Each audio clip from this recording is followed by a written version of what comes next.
These days, it can be hard to trust the media. What's true, what's fake, and who is behind the message? I'm a freelance journalist and videographer who has spent years studying the media.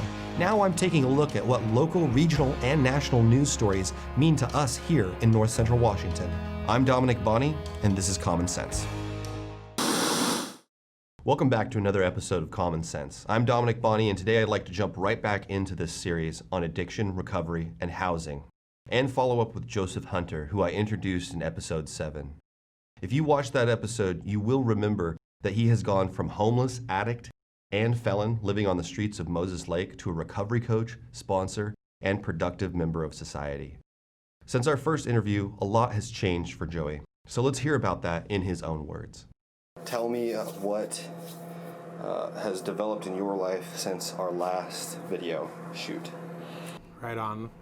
Well, just recently I celebrated 46 months clean, and I have also recently been hired by the North Central Accountable Community of Health to take a position that I'm very passionate about, and that is a Recovery Coach Network coordinator. And basically, they have given me the freedom to design this pilot program to utilize recovery coaches in our community. And what a recovery coach is somebody that has lived experience, and we're going to utilize their lived experience to help other people get into recovery. And first off, we're going to be working with the Chelan County Regional Justice System, which is the Chelan County Jail. And I will be working with people that are incarcerated with substance use disorder problems, and we'll basically come up with a plan while they're incarcerated that we will, when they get released, help them walk through those barriers that people in recovery know about, and help them basically integrate back into society. You know, I recently have taken a recovery coach in the emergency department training, and what that is it basically teaches you how to work with people that are in the emergency room that have substance use problems, that have recently, say someone overdoses. A recovery coach could be there holding their hand, making sure they don't feel alone, advocating for them in that moment. And the goal would be to utilize the resources to help them when they basically to get out of the emergency room as quick as possible, and to get right into resources in the community. And also I could see a recovery coach working with people in the drug court program, people that are on DOC, working with kids in the high school on prevention-based programs, and being that voice for the kids in high school that struggle with substance use disorder. Here's a man who is using his own mistakes, his own struggles with addiction, for the benefit of others. It's inspiring, frankly, and it proves that people can recover, that they can overcome their addictions and be a positive influence on their communities. Stay tuned after the break, because we're going to take a look at a landlord-tenant liaison program that helped Joseph and his family find stable housing and take a big step forward in their lives. Hey folks, Carrie from Blueberry Hills. A chill is in the air, and it's a perfect time for some old-fashioned comfort food like our amazing Eggs Benedict, chicken fried steak, French dips, soups made from scratch, or fruit pies fresh from the oven. The crowds might be gone, but we're still here for you folks. So bring an appetite and a friend to Blueberry Hills in Manson, where you pick, you sit, you eat, and you visit. Open Wednesday through Sunday from 8 to 3. wildaboutberries.com. Dr. Wayne Latimer's Chiropractic and Integrative Multicare specializes in all level of injury care.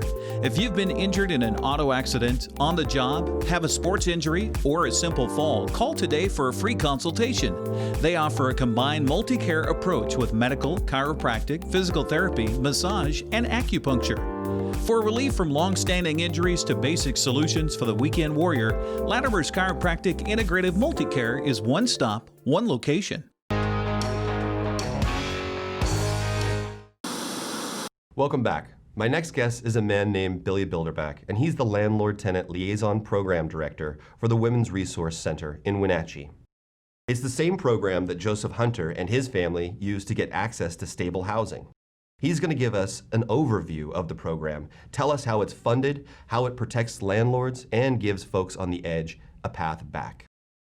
He'll also tell us a little bit about his own experiences with addiction and living on the edge.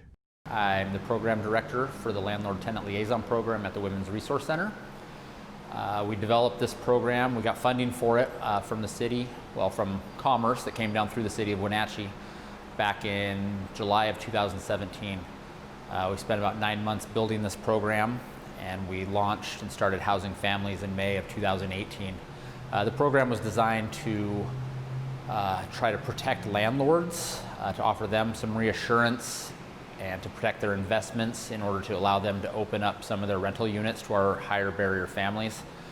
In the past, with some rental assistance and government programs, the landlords got burned.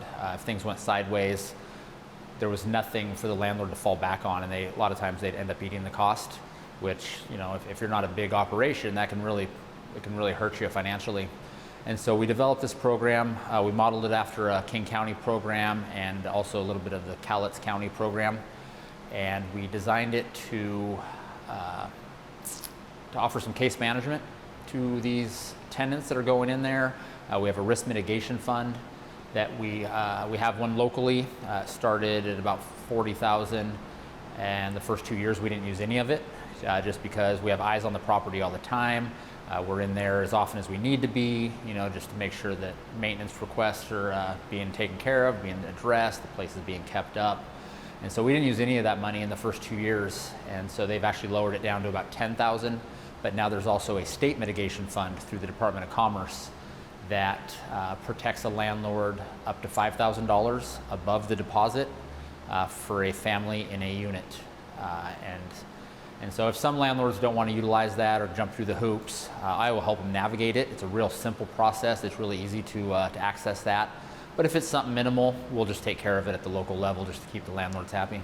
Yeah. And so can you explain what kind of tenants you have that you're serving here? What kind of people are we talking about? Okay, so we utilize the coordinated entry system here locally. In Chelan Douglas counties, we utilize HMIS. It's a homeless management information system. Sorry. And so we have a prioritization pool. We don't pull from that pool personally. We take our referrals from Community Action. They pull from the pool based on vulnerability. We use a scoring tool. And so the only requirements to come into the Landlord Liaison Program is that you got to be homeless, A, and B, you have to have some sort of a rental subsidy in place. We utilize rapid rehousing through Community Action. We use TBRA, which is tenant-based rental assistance. Community Action also handles that, but that comes from federal funds. We use a form of rapid rehousing that is HEN, which is affiliated with DSHS. If you're on the HEN program, you qualify for that rental assistance. We've worked with some Section 8 vouchers. And there's a couple other small programs that we're expanding out into. But basically, to qualify for the state mitigation fund, you have to just have 1 month's subsidy, equal to 1 month's subsidy coming from a nonprofit or rental assistance program. And so once you're protected, and if you're homeless, we can take you into the program. And it's great. We have two case managers, Emily and Erica, who are very passionate about helping people be successful.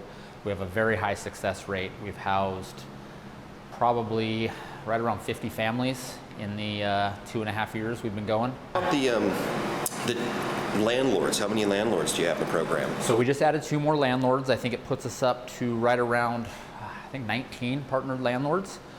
We have some that just have a few rentals here and there, and then we also have a couple of property management companies, and then a couple bigger tax credit properties that we're partnered with. We're always open to partnering with landlords.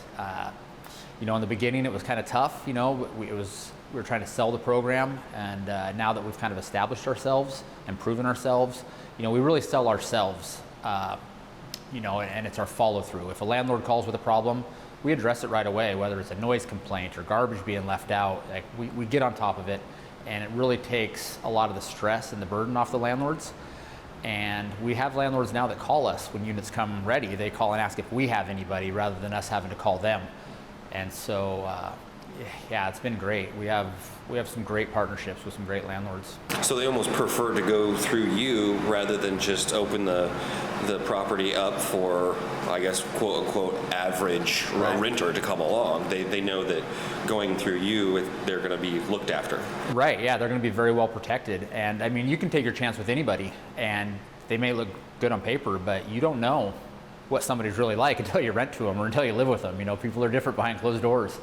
And it really comes with so much protection with the mitigation fund and with the case management alongside that to make sure people are successful. It's awesome. Yeah. And so how much of that risk mitigation fund, that money goes to cover damages or any sort of damage to the property, right? Right. And so the state mitigation fund actually covers a lot more. It can cover if the people move out and they leave it a mess or there's some damage and the deposit doesn't cover it, it can cover that. Once they're out, it can actually cover, so if say they stop paying rent in April, you don't get them out until 3 or 4 months later, it can actually cover that lost revenue and back rent. It can cover if you're moving somebody in and there's an inspection that's required. There's actually a part of the program that can help you bring your unit up. I think the landlord has to pay, I believe, the first $500, and then the state will pay the next $1,000. If it needs like GFCI outlets or breakers or just little things that might need to be repaired in order to pass an inspection. Yeah. And how much of that fund have you used in the 2 years? Honestly, the program just came online right towards the end of the first grant cycle in 2019 is when they started coming out with it. I know one of our landlords has used it. I don't know what, I don't even think it was with one of our clients, but they have the ability to backdate if it's somebody that had used rental assistance in the past. I don't know of any of our landlords. We haven't had anybody move out of our program except for one, and we used it, obviously. So we've only used it with one tenant currently at the state level. And you said that some of these tenants have moved on to permanent housing, become homeowners? Right. Well, we have one family that is in the process of becoming a homeowner. They're just waiting to dot their I's and cross their T's with the finances, but they've been pre-approved and they've identified a property. They're just getting ready to seal that deal, and they're doing amazing. They were one of the first families we housed in the Valley with Herring & Associates with this program, and they've really, they set the bar and really made us look good. And then we have a few others that have been exited, what we call exited to permanent housing. That just means there's no longer a subsidy and they're considered permanently housed. Some of those families went into St. Jude's, and so now that they have that ongoing housing choice voucher through the Housing Authority, they could potentially live there forever, and there's case management that goes along with that as well. So they're considered exited from our program. So what does a program like this mean for folks who utilize the program? If it wasn't here, if it wasn't available, what kind of barriers would they be facing? Oh, it's huge. So I got a past myself. I'm in recovery, and when I was just getting clean and I started working here as a maintenance coordinator in 2016, I was struggling to find a rental, and I got a housing voucher, a rapid rehousing from Community Action, and I struggled finding a place to rent. I had evictions on my record, I had felonies on my record. I didn't have anything on paper that looked good at the time. And fortunately, Herring & Associates gave me a chance. And I remember the first day I showed up at Community Action, and I told them, hey, I found a place. Herring & Associates is going to take this voucher. They kind of looked at me like, you're kidding, right? Because they were issuing all these vouchers, but they weren't getting used. It was really hard to find a landlord that hadn't been burned by a government program to use these vouchers. And man, I don't know where I'd be today. I was living in an Oxford house, and I was working through a CPS dependency. And my oldest son had moved in with me at the Oxford house where kids aren't allowed. And so I had an ultimatum, I had to go. And man, I remember how stressed out I was, and how, it's so easy when you're going through a process like that to lose hope, to give up. Because just out of the gate, from day one, when you decide to make the change and get clean, it's a battle. It's a constant uphill battle. And, I feel like this program really gives people hope. And then, they got the case managers walking side by side with them to help them stay on track, because they're still going to hit bumps in the road. We all do. And, when you got, a dependency and all these, drug treatment and everything else you got to engage in, it can be very overwhelming. Yeah, what in your mind is the link between stable housing and recovery and sobriety, getting into a stable place and staying clean? So a lot of places have shifted to more of a housing first model. I can tell you firsthand, it is hard to get clean on the streets. If you don't have somewhere to go, you're not going to stay clean. Especially in the wintertime or in the extreme heat of the summer, you can either be outside miserable and face death, or you can go down the street to the little trap house or drug house. But I can guarantee you can only go there so long before you're gonna use. And we've had people in our permanent supportive housing program, which is another program we have here at the WRC that is 100% housing first. We've had people that once they get clean, once they get housed, you see a change in them. They start to get there's some dignity back, and they want to start bettering themselves on their own.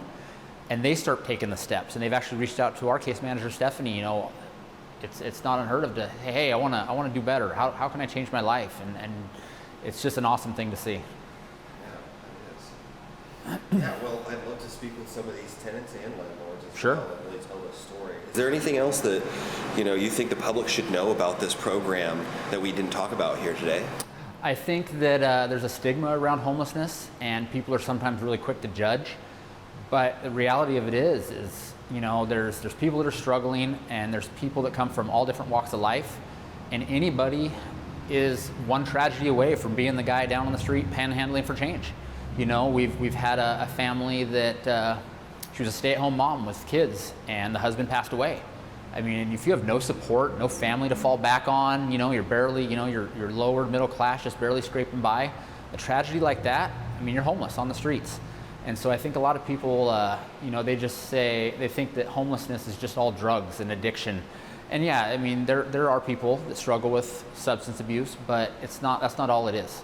Everybody has a story, everybody needs a chance, and they just needs, somebody to believe in them, give them that chance. By any measure, this is a successful program that is accomplishing its goals. Expecting people to get clean before they get off the streets is unrealistic.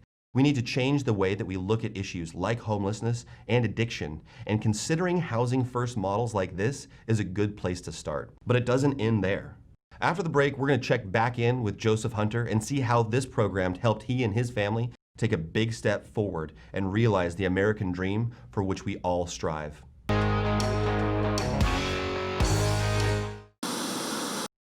It's estimated that 1/3 of Americans do not have a financial plan.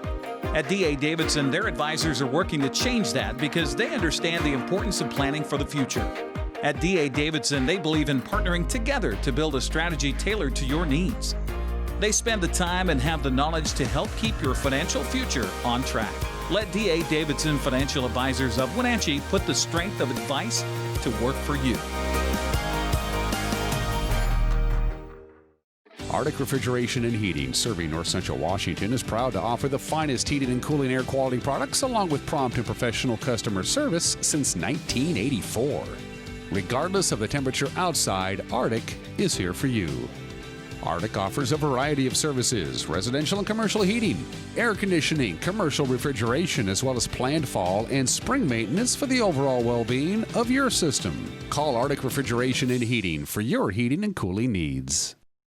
If you want to learn more about the world of real estate here in North Central Washington, we have you covered. At Home with NCWLIFE. Join Crystal Hughes for a weekly dive into all things real estate. She'll sit down with agents, home inspectors, and professionals from throughout the real estate industry to help you either buy, sell, build, or improve your home. That's At Home with NCWLIFE. Saturday and Sundays at 10:30 and throughout the week here on your local TV station, the NCWLIFE channel. Welcome back. I'd like to dive right back into the second part of my interview with Joseph Hunter so he can tell us about his experiences with the Landlord-Tenant Liaison Program. Here's Joey. Well, maybe you could also speak, because I am in this episode talking about the Landlord-Tenant program, and can you talk about your experience in that program and, the homeownership thing, because that's a big milestone. Yeah, so a little over 2 years ago, we struggled with that barrier of, how does somebody like me get approved to work with a rental agency and what that looks like. And because of my past, the felonies on my record and not having a really successful rental history, how is that going to work for me trying to get my own place, for not only for me, for my kids. And so we struggled with that, finding a place, and found a program that was willing to give us a chance, and basically it was a 2-year program where they helped us with our rent. Being a low-income family working in minimum wage jobs, it was really hard to pay the rent in the valley. And so this organization paid 50% of our rent for 6 months, and then they supported us through that process, and helped us get into a really nice place that was big enough for our family. And our 2-year program's up, and we have successfully paid our rent for over a year by ourselves. And we've decided as a family that we wanted to buy a house, and so we started that process about 6 months ago. And fortunately, with the hard work we've done with our credit and saving money, we close on our first house the middle of the month, and hopefully we will be homeowners by the end of November. It's been a lot of work, a lot of ups and downs, but we are at that point where we are ready to do that. Good for you. Good for you.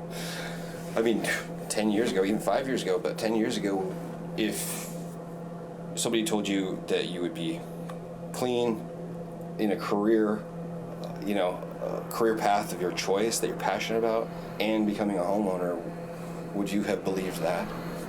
No, I would have never believed that. 3.5 years ago, I was spiritually broken, homeless, unemployed, doing things I would have never thought I would be doing to get my next fix. And I would never thought that I would be where I'm at today. And I'm forever grateful for that. What would you say to people who are struggling with active addiction, or folks who maybe have friends or loved ones who are struggling with active addiction? Just from your experience, what would you have to say to them, maybe to give them hope, peace of mind? Yeah, I would tell them to never lose hope. My family never gave up on me, and they were very key into the success of my early recovery. They supported me financially, spiritually, mentally through that first 6 months of recovery. And and I would also tell you that give yourself a break. There's resources today that will walk you through that process and help you through that process. And the first place that I found any support in recovery was the Alano Club, and it's an amazing place. They're willing to help you find resources, help you get to a meeting, and it's a safe place just for you to just a safe place for you to be at, off the streets. Well, my last question is always, is there anything that, we didn't talk about that you want the public to know just about your story, or, about the Alano Club or the recovery program, anything? There's with overdoses up 60% and substance use disorder at an all-time high. I'd like to get people to understand the importance of changing the language, and that they're once an addict, always an addict. There's so many stigmas that are associated with substance use disorder, and those stigmas keep people out there. They keep people lost in that lifestyle. And even in recovery, I've had to learn the proper language that comes with that. And if you don't have anything good to say or nice to say, probably don't say anything at all, because people are dying, sons, kids, mothers, we're losing people left and right, and it's very sad. Yeah, COVID really put a damper on recovery in the area that I'm in. It shut down all our in-person meetings and shut down meetings for people in treatment centers, shut down our hospital and institution panels that we do. And it's really put a damper on things. We adapt well, and we started doing Zoom meetings, and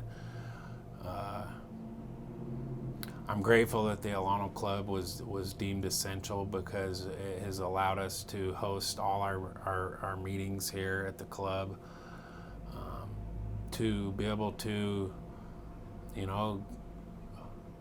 help people get into recovery and help save people's lives and help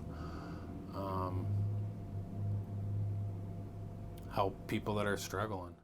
From homeless to homeowner, from addict to recovery coach, Joseph Hunter proves that folks do recover, that anyone can recover and become a productive member of society, as well as a loving partner, parent, and friend. According to the National Alliance to End Homelessness, a nonpartisan organization, quote, studies have shown that rapid rehousing helps people exit homelessness quickly.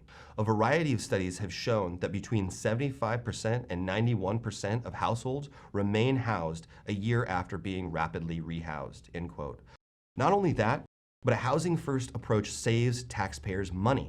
According to their website, quote, permanent supportive housing has been found to be cost-efficient. Providing access to housing generally results in cost savings for communities because housed people are less likely to use emergency services, including hospitals, jails, and emergency shelter, than those who are homeless. One study found an average cost savings on emergency services of more than $31,000 per person housed in a Housing First program over the course of 2 years. Another study showed that a Housing First program could cost up to $23,000 less per consumer per year than a shelter program, end quote. It costs more money and is less effective to make people who are living on the streets jump through a bunch of hoops before they can get access to housing. In fact, many of those hoops become barriers to entry that keep some people on the streets for longer than they would have if they had access to a Housing First model. Not only is a Housing First model more humane, it's more practical and cost effective. But don't take my word for it. Do your own research. A good place to start is in the sources I cite in the show notes at the bottom of this episode. But don't stop there. We must evolve the way that we consider and approach homelessness and addiction in our communities, or what we get won't be any different from what we've got. Because I don't know about you, but I don't see any reason why the richest, most powerful country in the history of civilization shouldn't be able to solve these problems. We have the tools. The only thing that we're lacking, apparently, is the willpower. And that's a moral failure rather than a material one. Join us next time.